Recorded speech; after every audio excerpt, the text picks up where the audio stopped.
Картина якутского режиссера Эдуарда Новикова завоевала главный приз Всемирного фестиваля азиатских фильмов.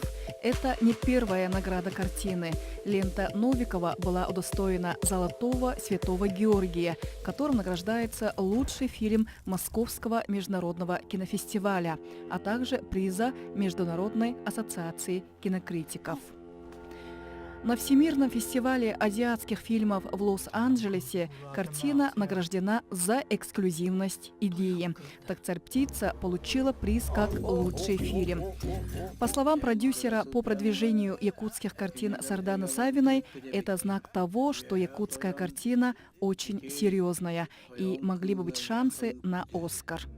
После кинофестиваля в Лос-Анджелесе режиссер фильма Эдуард Новиков вылетел в Москву, откуда летит дальше в Германию и Польшу на кинофестивале. Сюжет фильма «Царь-птица» разворачивается в Якутии 30-е годы 20 века. В глухой тайге спокойно доживают свои дни старик Микиппер и его жена Аппос. В один прекрасный день в начале зимы к ним прилетает орел. Старик со старухой не смеют его прогнать, так как орел – священная птица.